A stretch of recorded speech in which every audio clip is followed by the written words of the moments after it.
Look. Listen. Taylor. Ooh. Hello, everybody. Ooh. Ooh, Taj Mahal. Porsche's on the other one.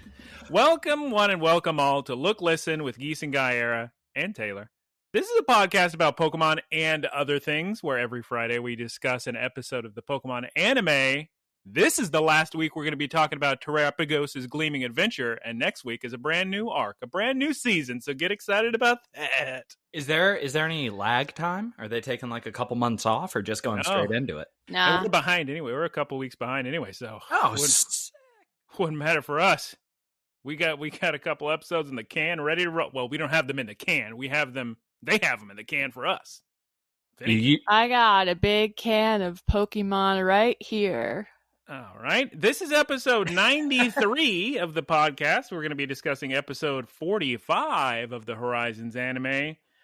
Before we jump into any segment, because we have about 7 to 19 segments depending on the day, guys, let me talk to you for a second. Okay. About my adventures just trying to get a little appointment at the dentist. I'm not going to use exact names of establishments or services. But let's just say there's this service that's always emailing me saying, hey, you should go to the dentist. As a matter of fact, we'll give you these gift cards if you go to a dentist. And I received an email that said, oh, last chance to get this gift card. And I said, all right, I need to go to the dentist anyway. Sign up for this service. Book an appointment to get a cleaning. And then the morning of, they just say, yeah, I know. And keep in mind, when I booked this thing, I booked it as, yes, 1 cleaning, please. Also, I need a filling. And that's what I submitted. And then the language they respond with really goofed me. Because they said the morning of the appointment, yesterday, they says, although you wish to get a cleaning, our hygienist is all booked up today. They started a doctor's note with although. Oh my God. Like it's a short story from 6th grade? I couldn't handle this person talking to me with their little emoticons and their ellipses everywhere. It felt like such a scam. And I started thinking, wait, is this some big California, Los Angeles scam where they will never give you a cleaning your first visit? Probably. They always need to make sure it's your second or third visit so they get more money via visits. Because they said, oh yeah, our hygienist is fully booked, even though you booked an appointment for cleaning. And they said, although you wish to get a cleaning, that's not going to happen. So is that cool? And I said, what? No, I don't. I'm not going to go all the way over there. That's not worth my time. I've never heard of that. So what I booked was cleaning and filling, and they told me, yeah, we don't have time for all that. Jeez. And I said, well, that's not worth my time to come all the way down there not to get a cleaning, because they gave me a list of places I could choose via this service. So I put in my insurance, and then I just picked the one that had the most ratings and the highest score, I guess. It was pretty far away. But the 1-star reviews of it were a lot of people saying, oh, they didn't have enough people working there. They couldn't get any cleaning. So I told her, no, I'm not going to go over there. And then the service immediately sent me another text that said, okay, we canceled that appointment. Here's another place you could go to. So then I try to book with the new place. Then the old place contacts me and says, okay, so when are we going to do your next appointment? And I said, but the service already canceled it and gave me a new place. And then she gave me some frowny face emojis. And I was like, well, the doctor will do it himself. And then on the reviews, it says, don't let the doctor do your cleaning, fellas, because he's way too quick and he doesn't even do a good job. And then the second place, the next day sends me a thing that says, yeah, we don't do cleanings first visit, so I don't know what you want us to do. And I guess I'm never going to the dentist. I guess I'm just done. Just brush my teeth. Yeah, I was going to say use toothpaste. Yeah, that's what I do. There you go. I like my dentist. I've been on all these Reddit threads that are just how to find a good, honest dentist in this city. Because apparently this is a big, I guess they're a bunch of scam artists. Way to go, Dennis. Thanks a lot. Guys, way to go. Guys. Geese Pete, before we move on to watching, play, and looking, would you like to discuss your nephew this week? What's been geesing with Geese? I've just been I was at my sister's house helping watch my nephew. Who is a baby. Who is a child, a small, very child. And ooh, a very child. Child, yeah. Oh, so child. He's very loud now. He babbles and screams of joy. But I had to wake up at like 7 a.m. every morning to help with him because that's when he woke up. And that's just not the lifestyle for me. No. When do you normally wake up? Hey. 8:30. Real quick. Oh. Real quick. At least that's steak, egg, and cheese bagel hour. Because, look. Listen.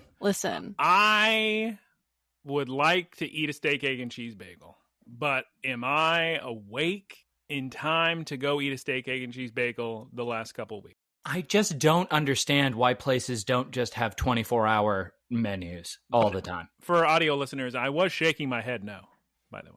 I do not. I'm not awake. When does breakfast start at McDonald's? It starts when they open, which is, I don't know, 4 a.m. or something. It's until like 10? It lasts until 10:30. My big issue is I love Taco Bell breakfast more than most things. And I don't want fast food in the morning. No. Yeah. Tommy's not ready for it. All breakfast, if you must cut it off at 11:59 a.m. like a reasonable human being when it's still the morning. Or like 1. Just pretend you're having brunch. No, look, I've already... Oh, see, now Taylor's being smart. Because I was saying I already gave them the compromise. And now he's realizing... I double compromised. Yeah, if he wants a reasonable time, he's got to go extreme. Geese Beep, I'm sorry, we interrupted you. What were you saying? Yeah, what about your screaming nephew? 8:30 of joy. Clarify. Yeah. Your joyous, very child screaming nephew. Yes. Go ahead, Geese. No, just saying it was nice to see him. He's growing up so fast. We went to an agricultural park and we saw some goats, and he was not really impressed, but I like the goats. Geese like the goats? That's it. Wow. Nice. Very sick. Yeah.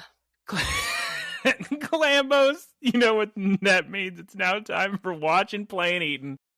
Some people's favorite segment of the program. Definitely mine. This week we'll start with Taylor. Hot He's so dog. Excited. He's gonna tell us all about Entei and Mummy, and I have been having a grand old time with Pokemon Go, raiding with some people in Houston, walking around, throwing my back out because I pulled my lat during an overzealous back activity. Let me just say, I have hemorrhaged so many golden raspberries on Entei. I don't even like the Pokemon. Tracking down those legendary beasts is not high on my priorities list. I don't like Raikou. he's so sick. It looks so goofy. Wait, Geese Peep said the same thing, didn't you, about Raikou? She said, he's not cute. He's not cute. I mean, they just look like they drew something decent and then somebody taped different shapes on top of each other at the front of their exactly. Heads. They have a deep lore. You know they show you a deep lore. Yeah, somebody's 4-year-old nephew got a hold of some scissors and some construction paper and went to town on the concept art. Ho-Oh brought them back to life after the tower burned in Johto. Anyway, one of my boys was raiding with us, and he got Shiny Entei, and he said that's his favorite Pokemon, so that was very exciting. Very happy for him. I got a 3-star Shadow Entei. That's real nice. Pretty excited for the event. Niantic support is so bad. Niantic support is so good, and I don't know why everybody says it's bad, because they immediately always help me and just give me all my incenses and Ultra Balls back, and they're my best friend. So you got lucky because I had 2 events that I did that I couldn't redeem. Every time I would try to redeem, it would crash the app. So I was like, well, maybe it will redeem whenever the event ends. Doesn't redeem. So it was for evolving a Drillbur and evolving a Trubbish. So I email Niantic support and I say, hey, I couldn't redeem this. Would you be able to give me the rewards for it? And they said, oh, you should have redeemed it. And I said, I couldn't redeem it. And they said, oh, you should have redeemed it before the event ended. We're sorry that you're disappointed. And I said, I don't think I'm under your understanding. I did do it. I did try to redeem it, but the app crashed and now I can't get the rewards. And they said, oh, you should just have redeemed it earlier. We're sorry you're disappointed. We can't do anything. That's so weird. It's just been back and forth. It feels like I'm talking to a bot. How much money have you spent in the game? $15. I wonder. For a season pass thing. It's like a series of quests for Shiny Shaman. Yeah, Masterworks Research. I wonder if they have different tiers of customer service.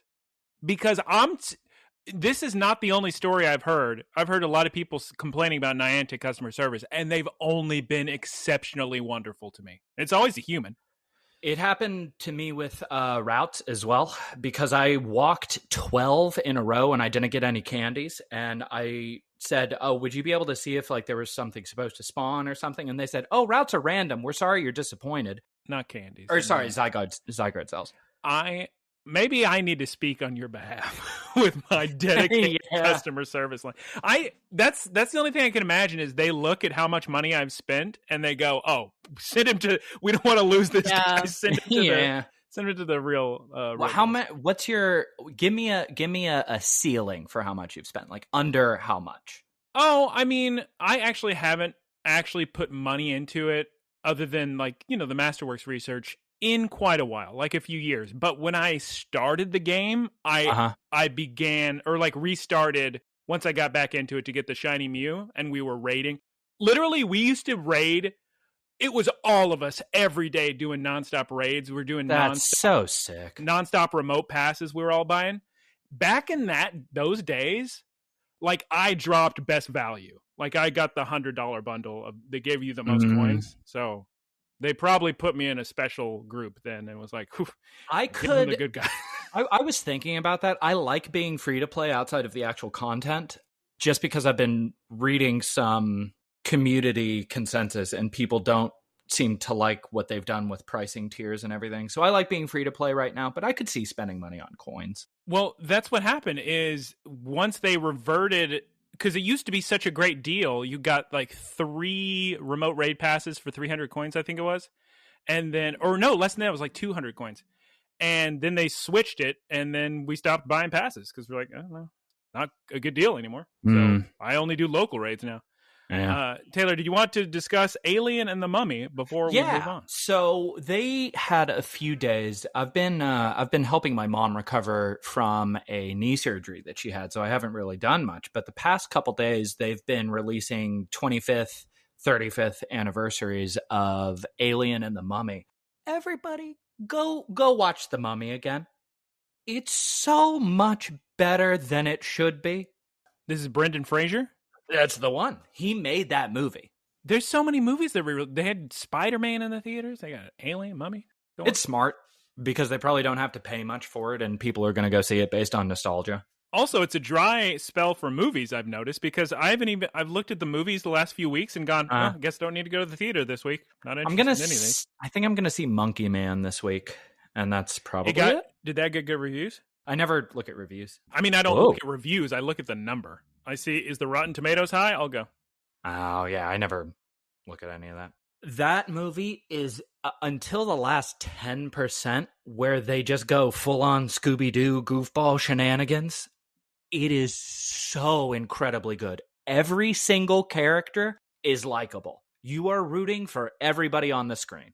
And at that time in the 90s, you weren't... you normally had a villain that was just oh, that's a villain.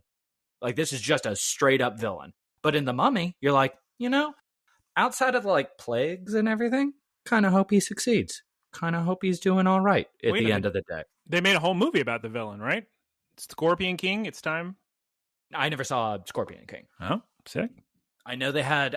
So I only saw The Mummy and The Mummy Returns. I see.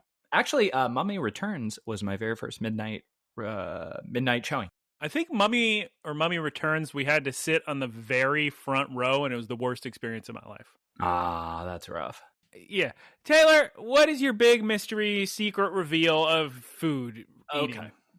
Okay. As everybody knows, I'm not what you would call a foodie. Geese? I don't necessarily care. Geese, yes? Yeah. I was going to ask a question, but Taylor talked over me. So ask away, Geese, please. I was just curious about how many knee surgeries are between you and your mom. Specifically knee surgeries? 7. Yes. 8, actually. Wow. We've each had 4. Really lost in the genetic lottery in terms of knees. We're too tall, Geese. His mother is... You know the series Game of Thrones and A Song of Ice and Fire? Sure. And you know how there's those characters, the Mountain and Brienne of Tarth? Mm-hmm. That's Taylor and his mom. Mm-hmm. How tall is your mom? She's like 7'9". 6'1". I think she's taller than 6'1", or maybe she's shrunk, but she's only an inch taller than me. All right. You are not 6 feet tall, Geese. Yeah, I am. She's very tall. She towers over Aaron. Oh. I don't tower over Aaron. It's just not My good. knee's been bothering me. Yeah, get ready.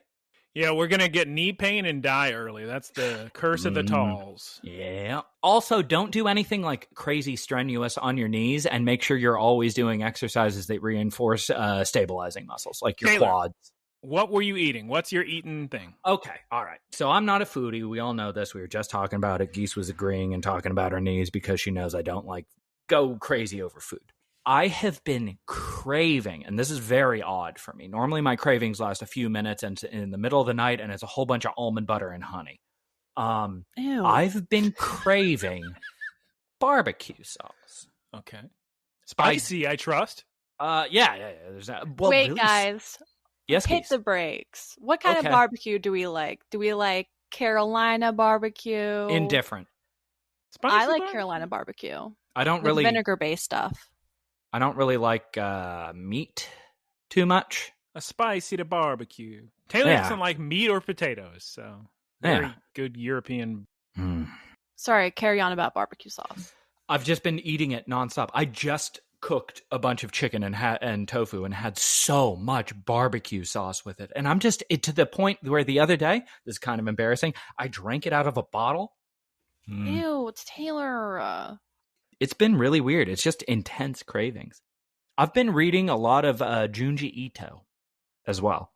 That's an interesting rabbit hole to go down, because as soon as you start getting into horror manga, you just start looking up, oh, what's scarier? What's worse than this? What's worse than this? And that's one of those internet rabbit holes that leads you down the wrong doors at 3 a.m. That's sick.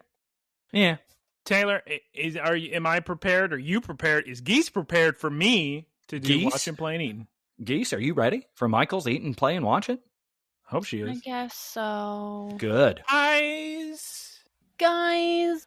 I went to the movie theaters to watch in IMAX the documentary Deep Sky, where they shot off into the skies the biggest telescope in the world, and we're going to go and we're going to explore the stars, and we're going to see planets, and we're going to find life elsewhere. And it took pictures, and it showed us all these galaxies from the birth of the universe. Oh, it was so emotional. Which so telescope? Sick. Telescope world. Google, what is the largest? It was crazy how they had to build it, because they had to build it where it folded so it could actually be shot up into the air. It took them so many years. Oh, yeah? Yeah. Everybody's crying in the theater. It was so emotional. Really? Yeah. The James Webb Space Telescope, the largest and most powerful telescope ever launched into space. Ooh. Gosh, it's so sick looking at all those galaxies and universes.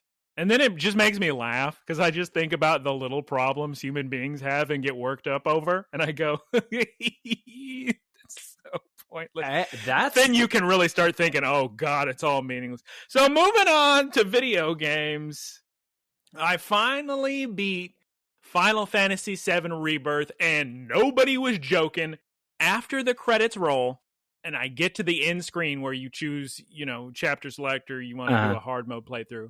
Yeah. I look at the hour count, 100 hours and 11 minutes. That's too long. That game is so big. Darn it. Moly. And I didn't even do the optional super bosses. I still got to do that. I didn't even do all the combat Chadley trials. I still got to do all that. Darn it. That's just main quest and side quests. It's 100 hours, 11 minutes. I messaged you in Discord about this, but you were talking about your hour count, and I'm at like 65 hours, and I think I've been playing for 20, And the other 45 is me trying to convince myself to continue playing. And then I message you back. If you don't put any inputs, it pauses your clock. So it should be accurate. Oh. Rebirth is an astounding video game. It's very good. It is better than Final Fantasy VII Remake. Having beat it, it's a wonderful, wonderful product creation because Geese normally makes fun of me when I say because. Pecan pie. Pecan pie. It delivers such a unique experience because it's so tied in with expectations and the game you played 20 years ago, 30 years ago, almost 20-something years ago. They should release part 3 on the 30th anniversary of Final Fantasy VII in 2027. That would be part very 3? Wait, what? This is only part 2 of 3. I didn't realize that. It's true. In the Final Fantasy VII remake in quotes. So question, you said something that really stood out for me. You think it's better than the Final Fantasy VII remake? Much better. Interesting. Insanely better. Now, do you mean better from, like, the reaction? It's so emotional. The gameplay is so good. The story is so good. The problem is, like, if you're an adult with responsibilities, I don't know how you're beating this game. It's 100 hours. Do you know what 100? I guess, look, thank goodness I didn't really get spoiled on anything, but I guess if you just say to yourself, all right, this is the next 6 months of my life, then I suppose, yeah, sure. I guess that checks out. But, yeah, it's real long.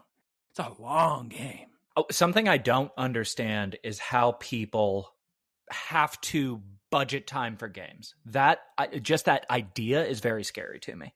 Not being able to just say, I should play now. I mean, I tried so hard to play every second, but I still need to eat. I still need to walk. I got to go to work. I got to do other stuff. I feel like I said that verbatim the other day. But no, it's a marvelous game. Oh, there's so many. Oh, my God. Again, can't go into it because you haven't got there yet. I don't want to spoil anything. But, man, there's some sick stuff that, again, is wonderful and unique and can only happen in this product because other products don't have the previous game plus the thing you played 25 years ago to all tie into what your expectations are to give you this whatever emotion they want you to feel because you know what's coming. Okay. And you're going to wait to see, are they subverting whatever? Oh, it's very good. I mean, you'll love it. Just keep playing. Watch some videos on things I wish I knew before I started playing because you can make the combat so much more fun for yourself in a lot of ways I didn't even realize. And yeah, just do that. I got to build this Yuffie build that is so sick. Oh my God. Because I already I have a Colonel already. I didn't have Yuffie on my team, but I did love playing as her because I had this ability where she got a status boost every time she mugged, and Mug always threw her ATB up. So I'd just be in the air. Just mug. And that is the tiniest kernel of what Yuffie is capable of. You can do all these add-on materia things to her to just be in the air, exploding with lightning and gaining health and gaining MP and just, oh my God, she's such a good character. Anyway, also played Pokemon Scarlet and Violet for the Strike Gold event, which I will discuss in Poké News of the Week. Got 4 shinies, 2 shiny Rellors. Yeah, you better hurry because it ends May. Really? Got my 2 shiny Varooms. Very sick.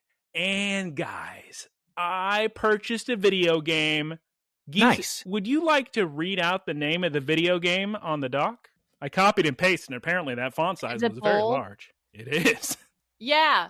You want those games, right? So here you go. Now let's see you clear them. This video game, developed by the guys who did those Katamari remakes, the entire idea of the game is, do you know how if you're on your phone and you get a little mobile ad and there's a mobile ad for a video game, but then the footage they show isn't the game at all? It's just a ad. Yeah. The entire idea of, you want those games, right? So here you go. Now let's see you clear them. Is they make the fake games from the ads. That's so great. That's great. It's so much fun doing the little pull the string game where you have to have the rocks fall on the wolf and you get the gems, and it's just a lot of fun. I like it a lot.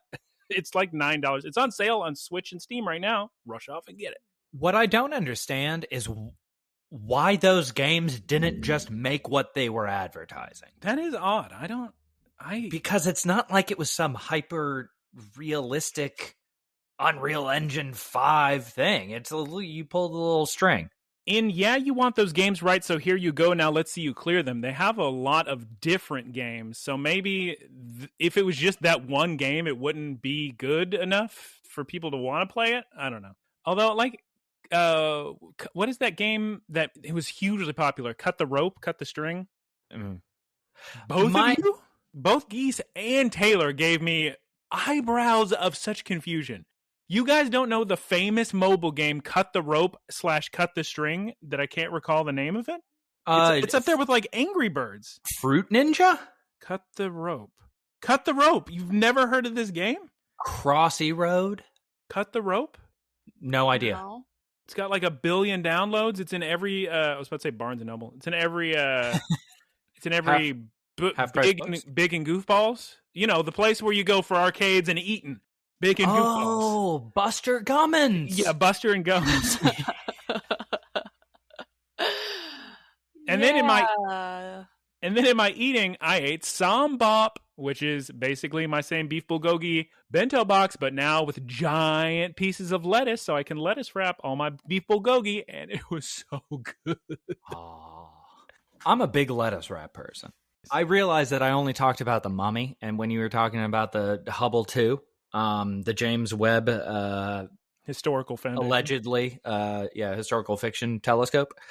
Everybody should also go watch Alien. It's a good movie. It's a great movie. It has probably my favorite female character in a film. Right. It's just so good, so well written. Alien, right? That's your favorite female character? Got him. I don't think they have gender. Like, there's the eggs. I mean, yeah, one of them is like functions as the queen, but I don't think they have like a traditional reproductive cycle. I think you got to watch the one of the prequel films, which the names escape me. What are they called? Prometheus. Prometheus. And then Alien Isolation. No, that's a game. That's a video game. But it's just I'm sitting there, and every time I lose my mind when everybody's first getting out of their little freezing chambers, and they're having this conversation at breakfast, and it's just such a realistic scene of people having a conversation around a table. It's a great movie. And I do love the little trivia of, for instance, them saying the chest burster, nobody was prepared for that, nobody knew what it was going to look like, so all of their reactions were very genuine. Geese Peep, why don't you talk to us about Bates versus Post Office, which is Norman Bates? Is this a movie? It's like a series, a BBC series. Please be about the biggest telescope ever made. BBC. Now, moving on to Geese Peeps. Now, moving on to Geese Peeps. Watching, playing, eating with the BBC. The BBC. So, I basically only watch PBS now. It's the only thing that comes in through the reception, through the antenna. Do you only watch PBS at the library? It's what my parents watch. I don't really watch TV. There's that's very sick, Geese. There's a fun scene. She gets 5 words in. There's a fun scene in The Mummy where the big punchline is, "I am a librarian." That's very hilarious. Geese, please continue. Okay, so it's a multi-part series. I think there's like 5 episodes, but it is a dramatic reenactment. This fight for the... Go ahead, Geese. Okay, so they privatized their postal... What? Dramatic reenactment is very funny, but please continue. You can't just talk about PBS and a dramatic reenactment. I don't know. It's so like dramatic. It's like historical reenactment. Very dramatic. Continue. Whatever. So the UK, they privatized their post office, and they had this new software that they made all the people who own like post offices use, and the post office denied that there was issues. So like 1,000 post office people who own post offices faced criminal charges, and they were like, we didn't make these changes, like we don't know what's going on. So it recounts the telling, like the decade plus fight for these post office owners to get recognition from the government that the post office was wrong, and like they're still fighting it. It was very interesting. I recommend it. Very sick.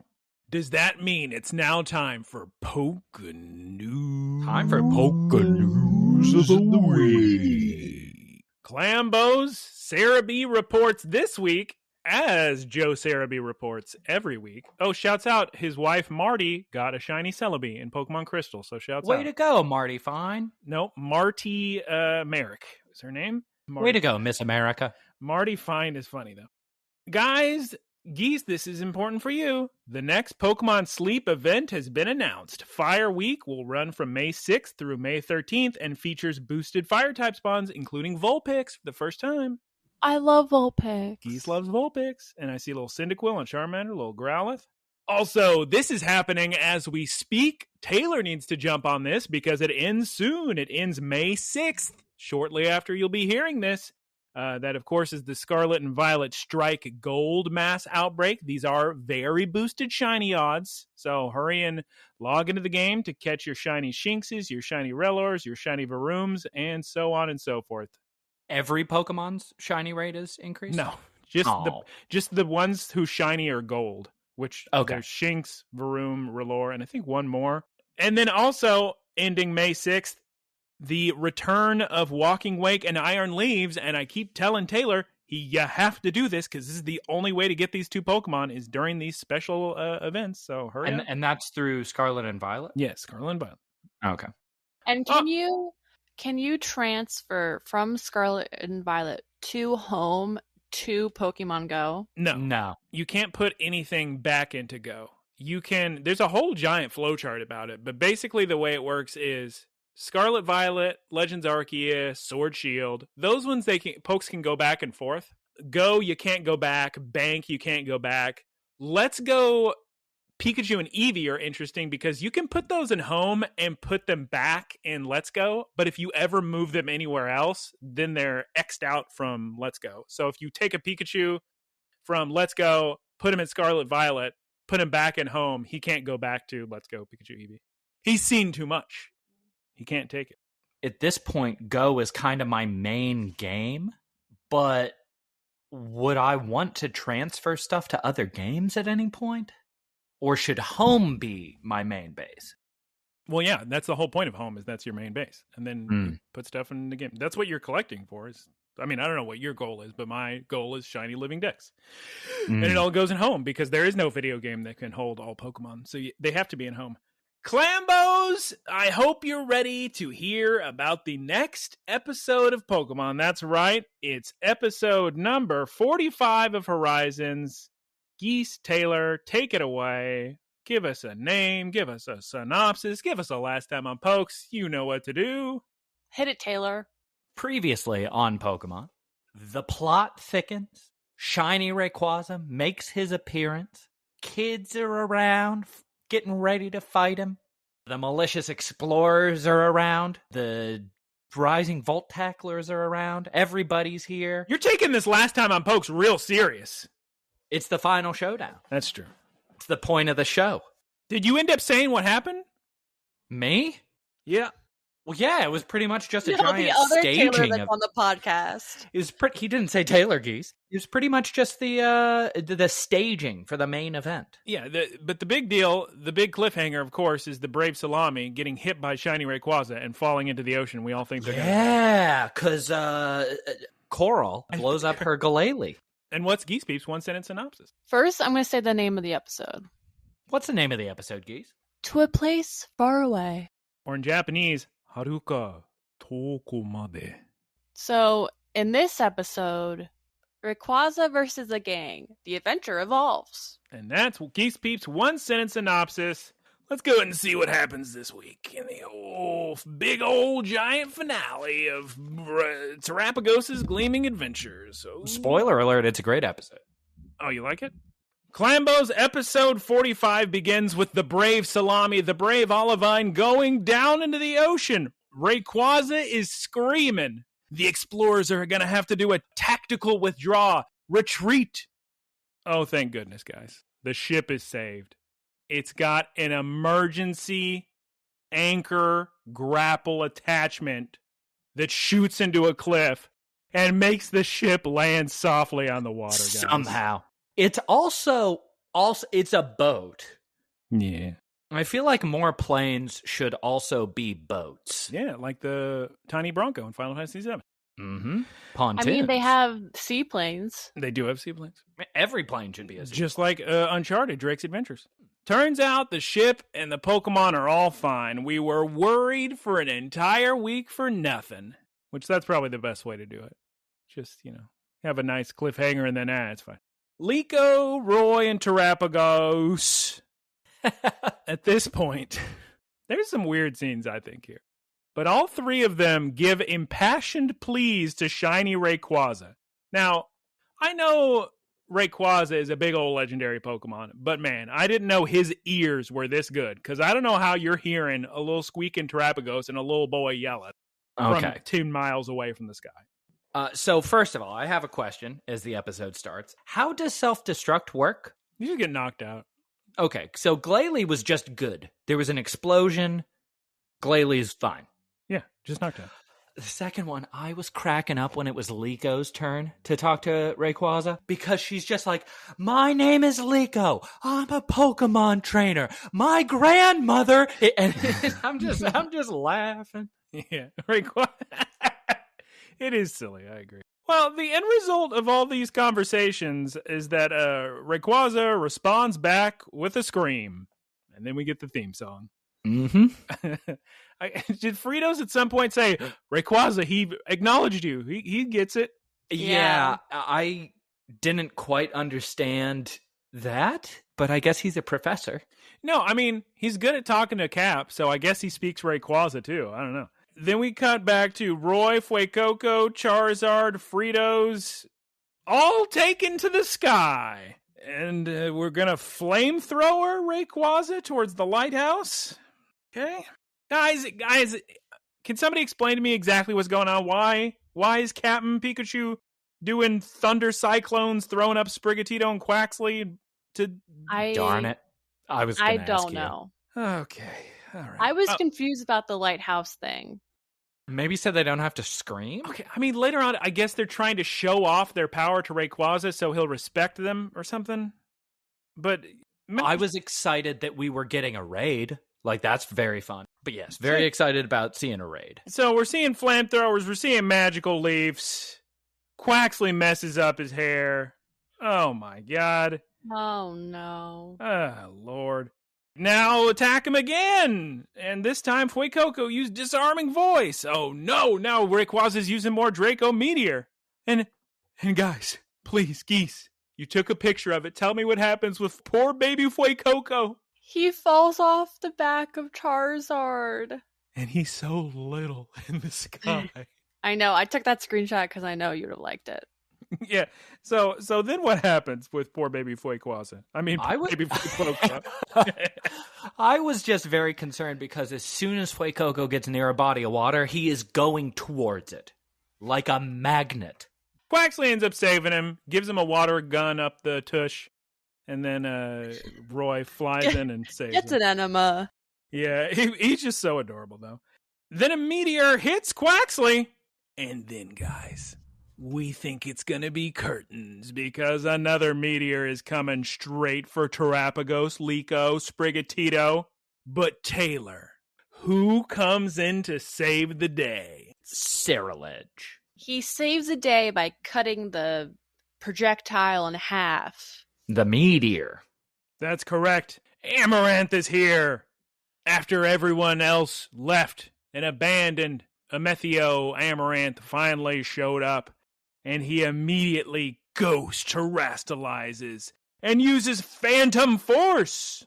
And guys, I gotta say, all this time I'm thinking, what are these Pokemon even doing trying to fight against Rayquaza?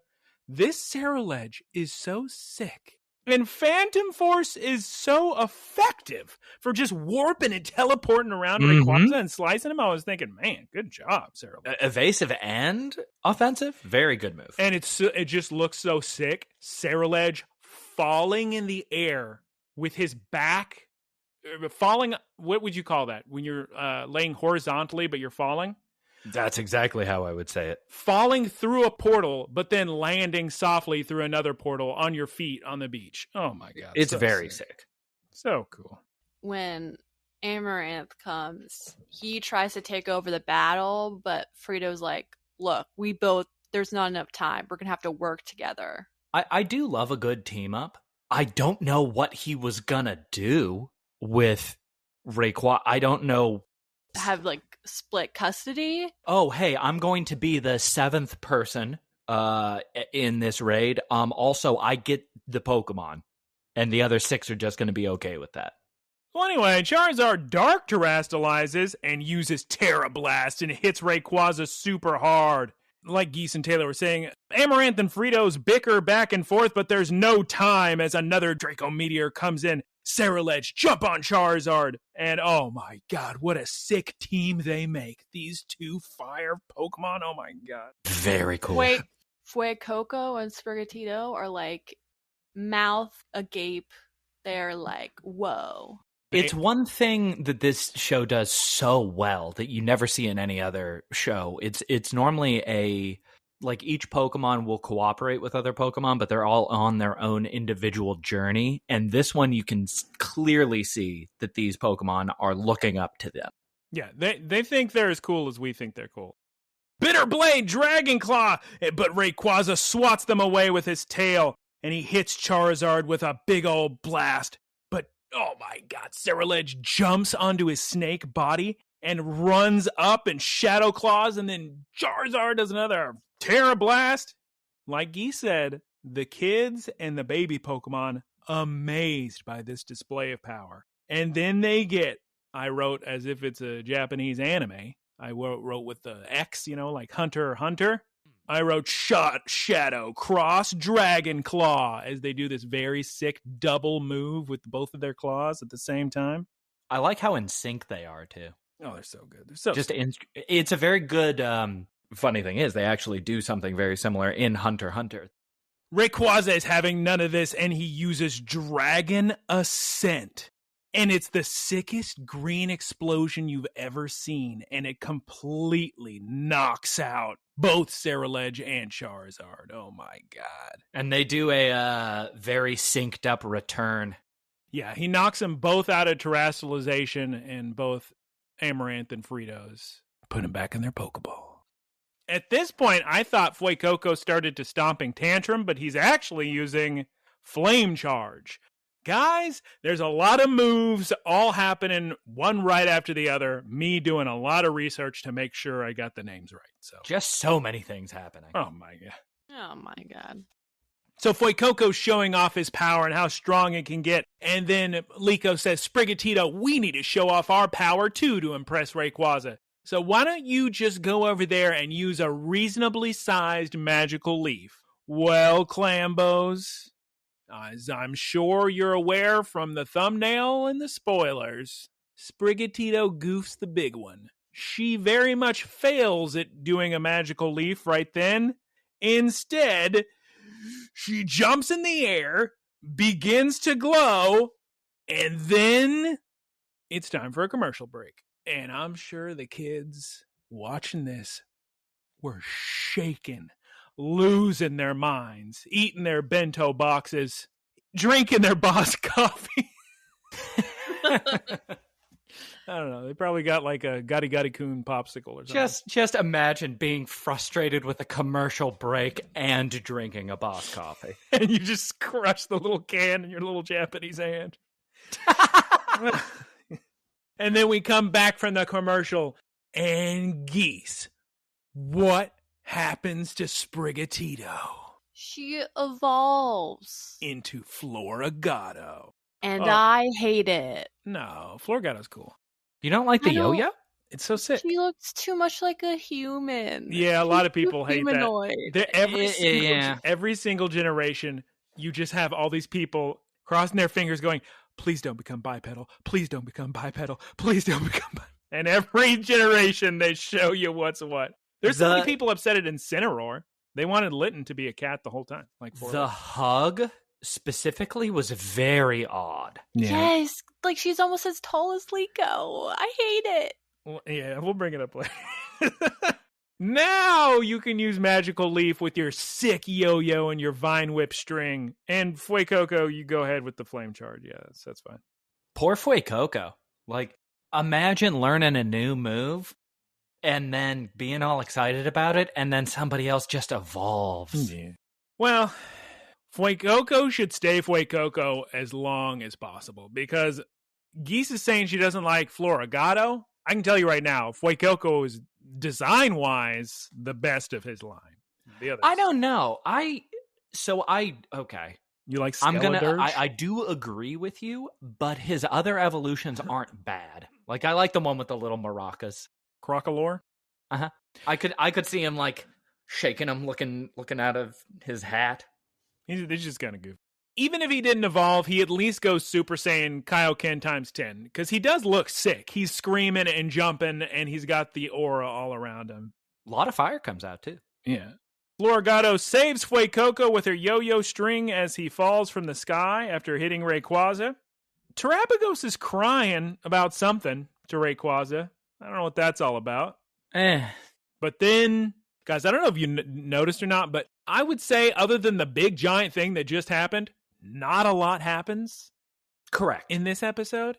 I was laughing the whole way through this episode because I'm picturing the meeting behind the director of these episodes and the guy above him who says, this storyline where you fight Rayquaza, that needs to be 2 full episodes. And the guy says, how many? 2? How am I? Okay. They did a good job setting the stage last time. Setting the stage. Yeah, but you could have had the salami going down in the commercial break, and then... Anyway. Okay. Then Liko looks Rayquaza right in the eye, and with the power of empathy, he flies away, because I guess he could read Liko's intentions, like what has happened a number of times. Sure. Why not? By the way, everyone, Mina-san, yes. Taylor was 100% correct, because Taylor said to me earlier that he thought Rayquaza was responsible for all these clouds, and sure enough, as soon as Rayquaza leaves, all the dark clouds disappear. So, very sick. So good job, Taylor. Good job, Taylor. You're welcome. And then Amaranth's goons show up on Skarmory back. At this point, Liko thanks Amaranth for all the help, and then Amaranth, anime villain, responds to her, "Don't get it twisted." And then he flies off on his Corviknight. It would have been real funny if he had done the thing that they always do where they talk shoulder to shoulder facing in different directions. Oh, yeah, they should have. Then we cut to sunset on the beach like we do every single episode. It's time for sunset. It's time for the episode to wrap up. I'm immediately thinking, as the kids and Fritos are running towards the rest, I'm thinking, is it a curry picnic? I'm excited. As soon as somebody said we have to eat, I was like, oh yeah, curry. But no, there's no curry picnic waiting for them. Everybody's here just waiting. Mousehold, adorable, by the way, in this group of people, if you noticed. Hey, everybody, meet Floragato. Sprigatito evolved. Isn't that sad? And then the kids start whining. They get all sad that they didn't catch Rayquaza, and also that the ship is damaged. But then Fritos gives them a little pep talk, and we get a montage flashback of all their adventures so far. And this is the point of the episode where I'm going, oh, they really had to fill time on this one, huh? Oh, yeah. It was, at least it was like a palatable flashback where they just showed a little bit from each one. Yeah, it wasn't, it was pretty long. And then we get the scene that both Taylor and Geese are losing it, have given it a hard time, taking off points. But I wrote in my notes, aw, cute, Floragato gives Liko a big ol' hug on 2 whole legs. No. Not my favorite. A little too human. Yeah. And Frito says, don't give up. The adventure goes on. We can fix this ship. So the kids all agree to continue on their adventure, and Dot's gonna join them. But then, Clambos, Liko decides to get down to business. She says, Fritos, much more importantly than whatever we were discussing a second ago, how can I terrestrialize? Because you and Amaranth were so powerful and sick, and I want to be powerful and sick. So Frito says, all right, kids, I'm going to take you to Paldea, where you're going to begin your training. But first, Fuecocos is hungry. He's hungies. I do like that they're learning how to terrestrialize. That's pretty sick. That is sick. Captain's hungry too, as is Fritos. And I was so upset at this point of the episode, Taylor, because they're all starving, right? And I thought, oh, great. I assume I see a table was drawn by the animators here, so I assume there's a bunch of food under it. They say, oh, we've got to go shopping first. I can't imagine that you're already starving and you got to shop for the food before you even prepare the food, before you even eat the food. That's how you run through your entire budget for food for the month. I couldn't believe it. They still got to shop for the picnic. And then at this point, the adults discuss finances. Liko thanks the salami for its services. And then we cut to the Evangelion room with all the explorers. Everyone is apologizing to the big boss man, Gibeon. And Gibeon says verbatim. No, he doesn't say this verbatim. He says the next sentence. This is not verbatim. He's fine with it. He says, unverbatimly, he says, just wait for the Rising Voltacklers to do all the work. They'll gather all the 6 heroes and whatnot. Just keep watching them. And then, Taylor, we get to see your boy, a shiny 10% Zygarde dog form. I was wondering if that was shiny. It is so shiny. Sick. Shiny's my first best friend. Shiny Zygarde is like a toothpaste, minty, white and mint green. Oh, interesting. And then the episode ends with Gibeon saying, "The adventure is not over. Isn't that right, Lucius? To be continued." Yeah, sure. He says also, I shall return to Rekuya, and Rekuum shall be mine. And of course, Geese is referring to the ancient promised land where the Cetra settled and fought the Gee. Geese Peep, why don't you go ahead and tell us what happened this week on Professor Seminar of the Week? Today's Pokemon is the Heaven Pokemon, Shiny Rayquaza. Shiny Rayquaza flies endlessly through the sky, rarely descending to the ground. Do you know where Rayquaza lives? Is it A, a mountaintop, B, the moon? I know where this one is. Or C, the ozone layer? The ozone. Correct. It lives in the ozone layer, which is higher than any mountain, and is said to live there for hundreds of millions of years. Which is just, that's a really long time. Yeah, he's probably sleeping. Or it's not real. One of the two. Hundreds of millions. Yeah, that's a long time. Then we get a sick picture of Captain Pikachu, Swellow, Altaria, and Pelipper flying over the ocean with shiny Rayquaza in the distance, high above. So sick. So sick. Discussion of the episode. I don't know how I feel about this episode. Taylor likes it. Geese Peep, what is your review of the week this week? Real quick, maybe last week too, since you weren't here last week. Oh, yeah. Last week was fine. It was just, it did a lot of things, and that's what it needed to do. You have a score? For? I don't know, 7. 7 last week. Okay. Since anybody's keeping track. I feel kind of similarly about this episode. The thing that I really liked was at the end when Dot was like, I don't want to be on the sidelines anymore. I want to join them in training. I thought that was a really good end piece to the development of Dot and all of her development as becoming less shy and coming more out of her shell. I really liked that part. That was very touching. The fights were cool. Overall, kind of underwhelmed, to be honest. So the finale of the Terapagos season gets a score. I know, 7 again. I don't know. 2 7s. Dang, wow, that's rough. What is Taylor's review of the week? And spoilers, he likes it. It's true. I'm going to say I'm so biased because I love Rayquaza so much. I like that a lot of development happened with Pokemon. They're going to learn terrestrializing. I think it's setting up the next season pretty well. Like that they had a raid with Amethio. That was sick. And that they ran out of time and Rayquaza was like, no, that's fine. I'm leaving. But realistically, not enough happened. Or the pacing was a little off. So I'm going to give this one an 8.5. 8.5 out of 10. Yeah. I like the last. I think the build up was better than the payoff for this little duo. I am the only one here that likes Florigato. I think she's sick. I like Floragato. She's cool. She has a sick yo-yo. We're also breaking tradition in Pokemon because Ash's Pikachu never evolved, and now we have the protagonist of the series with an evolved first partner Pokemon. So, very big deal. Yeah. But not a lot of stuff happens in this episode, really. There's a long time I could just sit there and not have to write down a note because nothing is really happening. They're just kind of looking at each other and saying things that aren't advancing plot or anything. I took like 3 lines worth of notes. Do we want to talk about the ending of the episode and the implications with the explorers? What do you mean, Geese?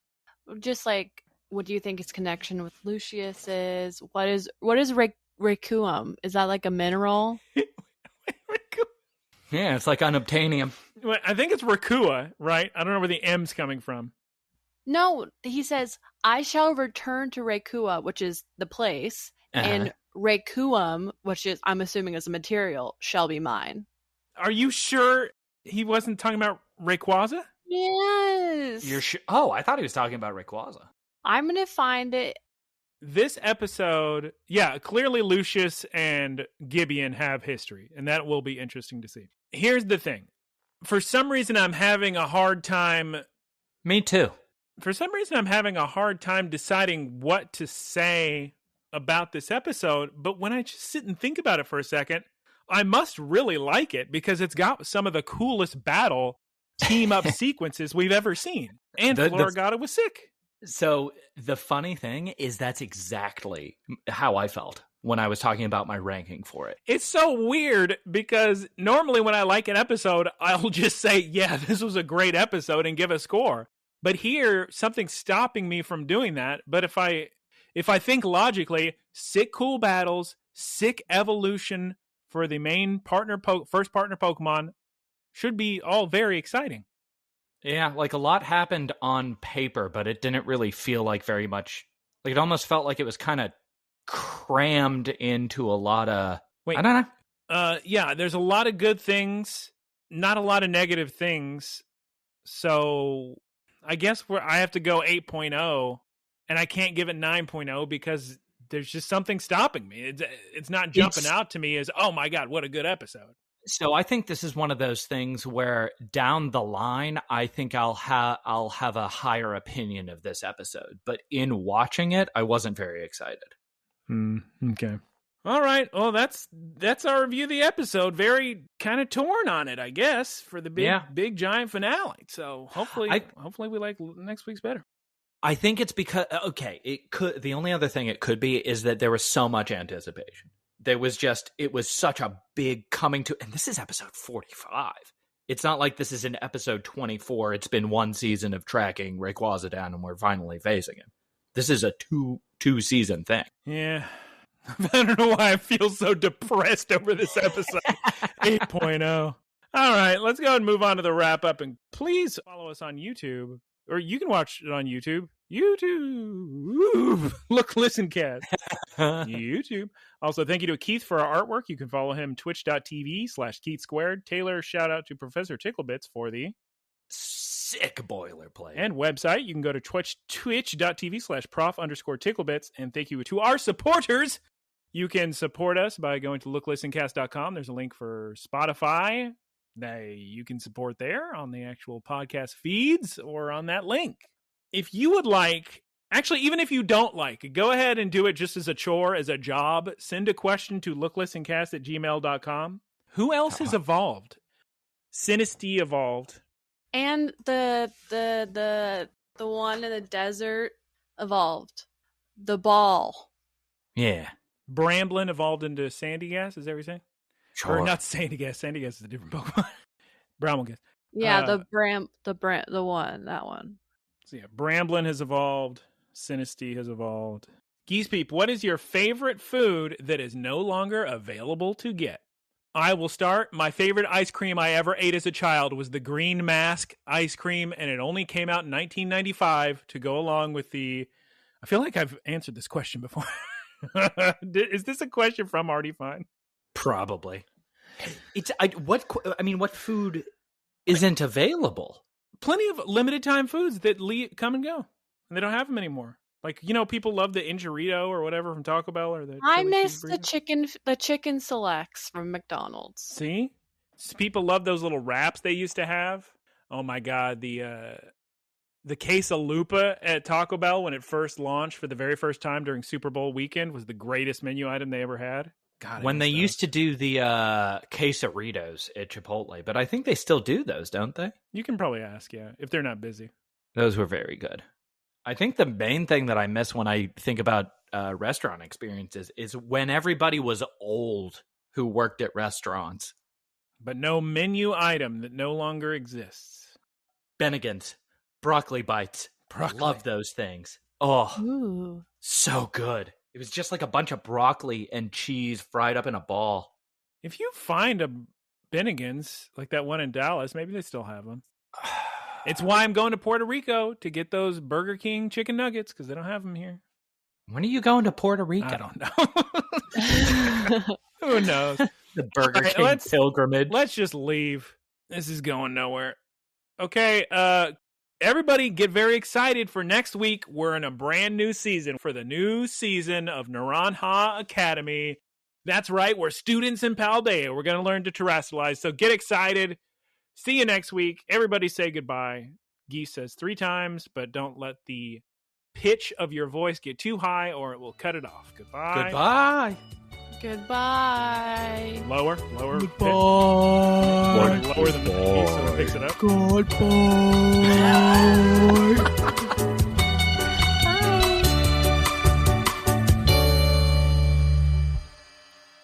Howdy, y'all. It's me, Geese Pete.